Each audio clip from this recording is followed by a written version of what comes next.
مولانا صاحب کیا آپ ہمیں بتا سکتے ہیں کہ ہمارے نبی کی روزانہ کی زندگی کیسی تھی؟ فجر کی نماز کے بعد آپ کا ہلکا لگتا تھا. اول وقت میں فجر کی نماز ہوتی تھی جی جو اشراق تک چلتا تھا، صحیح. تو اس میں ہر قسم کی باتیں ہوتی تھی. کبھی دین کی بات ہوتی تھی، کبھی دنیا کی بات ہوتی تھی، اور ایک ملٹی پرپز قسم کا کبھی ہنسی مذاق ہوتا تھا. اللہ. سعید بن حضیر رضی اللہ تعالیٰ عنہ بہت لطیفہ گو صحابی تھے. وہ اسی محفل میں کبھی جب لطیفے سناتے تو صحابہ ہنس ہنس کے گر پڑتے تھے، اللہ کے نبی کے سامنے ایسے گر جاتے تھے. اور کبھی آپ پوچھتے آج کسی نے کوئی خواب دیکھا ہے، یا آپ اکثر پوچھتے آج کسی نے کوئی خواب دیکھا ہے. کبھی آپ خاموش ہو کے بیٹھ جاتے ہیں اور صحابہ کوئی موضوع چھیڑ دیتے، آپ ان کے ساتھ اس موضوع میں شریک ہو جاتے. تو جابر فرماتے ہیں ہم کھانے کا ذکر کرتے تو آپ کھانے کی بات ہمارے ساتھ کرتے، ہم باغات کا ذکر کرتے تو باغات کی بات ہمارے ساتھ کرتے، ہم دین کی بات کرتے وہ دین کی بات ہمارے ساتھ کرتے. تو یہ اس طرح کی ایک بڑی ہلکی پھلکی محفل ہوتی تھی.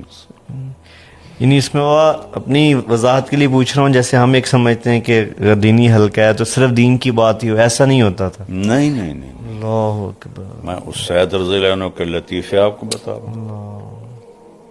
تو وہ ایک بہت اچھی مجلس ہوتی تھی. پھر آپ جب ایک نیزے کے برابر سورج ہو جاتا تھا تو آپ 2 نفل پڑھتے تھے، 4 نہیں پڑھتے تھے، 2 پڑھتے تھے. اور نوافل بس یہ 2 ہی آپ مسجد میں پڑھتے تھے، باقی سب گھر پڑھتے تھے. کہ آپ کے نوافل ہمارے لیے سنت ہیں، یہ سارے آپ گھر پڑھتے تھے. اللہ. صرف فرض مسجد میں پڑھاتے تھے آ کر، یا پھر جب اعتکاف ہوتا تھا تو پھر وہ تو وہاں ٹھہرنا ہی ہوتا تھا. تو اس کے بعد آپ مسجد سے نکلتے اور ہر اپنی زوجہ محترمہ کے پاس جاتے اور ان کا حال پوچھتے، اور اس کے بعد آپ تشریف لاتے اس گھر میں جہاں آپ کی باری ہوتی تھی. وہاں پھر آپ تھوڑی دیر آرام فرماتے تھے. اس کے بعد پھر اٹھ کر اگر کوئی وفود آئے ہوتے تھے تو پھر آپ ان کے لیے تیار ہو کر مسجد جاتے اور ان وفود کے ساتھ ملاقات کرتے.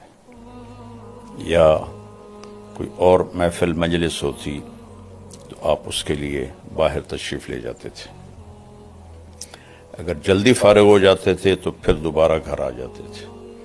جب بھی گھر سے نکلتے تھے مسواک فرماتے تھے، جب گھر داخل ہوتے تھے مسواک فرماتے تھے. مستقل آپ کی عادت تھی کہ آپ گھر سے نکلتے ہوئے مسواک وضو اور گھر میں داخل ہوتے ہی پہلے مسواک فرماتے تھے. وہ جو پیلو کا جو بہت ہی اعلیٰ مسواک ہوتا ہے، اب تو ملتا ہی نہیں. پھر آپ ظہر کی نماز ادا فرماتے تھے اور اس کے بعد آپ تھوڑی دیر قیلولہ فرماتے تھے. پھر آپ جا کے بازار کا چکر لگاتے تھے اور سارے بازار کا معائنہ کرتے تھے. منڈی میں جاتے تھے، منڈی میں کیسے تجارت ہو رہی ہے اس کا معائنہ فرماتے تھے. اور اس کے بعد پھر گھر واپس آتے اور عصر کی نماز کے بعد آپ پھر ہر گھر والی کے پاس جا کے بیٹھتے تھے. فجر میں تو صرف سلام حال آگے، ہر ایک کے پاس بیٹھتے تھے تھوڑی دیر، سب کے پاس بیٹھتے اپنے باری والے گھر میں آتے تھے. تو پھر گھر کے کام کاج، جھاڑو دینا، برتن دھونا، اپنے کپڑے دھونا. آپ کی 9 بیویاں زندہ اپنے کپڑے خود دھوتے تھے. کوئی کپڑا پھٹ جاتا تھا خود سیتے تھے، جوتا پھٹ جاتا اس کو خود سیتے تھے، اپنے گھر والوں کے ساتھ مل کر گھر کا کام کرتے تھے، فی محنت اہلہ۔ اور آپ حضرت حسن نے پوچھا ہند بن ابی حالہ سے کہ اللہ کے نبی کیسے تھے؟ تو انہوں نے کہا دائم الفکرہ طویل الاحسان، لمبی سوچ اور لمبا غم۔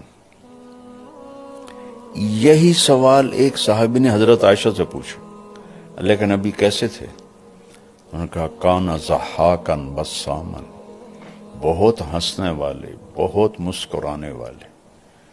جگہ کے بدلنے سے عمل بدل گیا۔ اللہ مسجد میں ہیں تو ایک ذمہ داری سر پر ہے، گھر میں آتے ہیں تو وہ ذمہ داری باہر، اور بیوی کے ساتھ ایز اے خامند ہنس رہے ہیں، مسکرا رہے ہیں، گپے مار رہے ہیں۔ اور ایک ایسے نہیں کہ میں نبی ہوں اور بس وہ آگے بیچاری ایسے بیٹھی ہوئی ہوں، ایسے نہیں، بے تکلفی ہے۔ حضرت عائشہ نے حلوہ پکایا، حریرہ جو ذرا پتلا ہوتا ہے، اوپر سے حضرت سودا آ گئی۔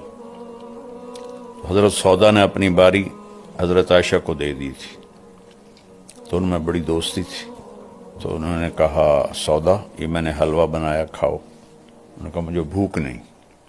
کہا کھا لو ورنہ تیرے منہ پہ مل دوں گی۔ انہوں نے کہا مجھے طلب نہیں، تو انہوں نے لپ بھری اور منہ پہ مل دیا۔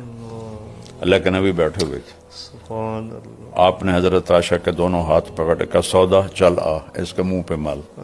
حضرت سودا نے اٹھا کر ان کے منہ پہ مل دیا۔ اللہ اکبر، یہ آپ کی گھر کی زندگی تھی۔ اللہ اکبر، سبحان اللہ۔ پھر مغرب کے بعد سب بیگمات کو وہاں بلاتے جہاں آپ کی باری ہوتی تھی، ان کے ساتھ دن میں 3 مجلسیں ہوتی تھی، فجر کی مختصر، عصر کی تھوڑا ٹائم، مغرب کے بعد پھر سب کٹھی اس گھر میں، وہاں جتنی دیر وہ بیٹھیں اس کے لیے کوئی ٹائم مقرر نہیں ہوتا تھا۔ پھر وہ ساری عشاء سے پہلے اٹھ کے چلی جاتی تھی، اب عشاء کی نماز پڑھا کے آ کے فوراً سو جاتے تھے۔ لا سمرۃ بعد العشاء، عشاء کے بعد کوئی مجلس نہیں ہے۔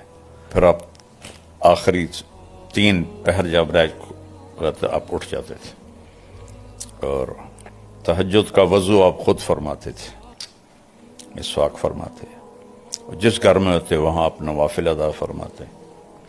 حضرت عائشہ کے گھر کی تفصیل تو معلوم ہے کہ وہ آگے لیٹی ہوتی تھی، آپ نفل پڑھتے تھے، تو جب آپ سجدے میں جاتے تو جگہ تنگ تھی تو آپ ایسے رانوں پہ ہاتھ مارتے، وہ اپنی ٹانگیں سکیڑ لیتی اور آپ سجدہ کرتے، پھر کھڑے ہوتے وہ پھر ٹانگیں لمبی کر لیتی۔ انہیں نہیں کہتے تھے اٹھ کے تہجد پڑھو، اور اپنے نفلوں سے جب فارغ ہو جاتے تھے تو پھر یوں کونی کی ٹیک لگا کے ایسے لیٹ جاتے تھے ایسے، تو حضرت عائشہ بھی اٹھ جاتی تھی۔ پھر فجر کی اذان تک دونوں ایز اے خامند اور بیوی آپس میں ان کی پیار و محبت کی بات ہوتی تھی۔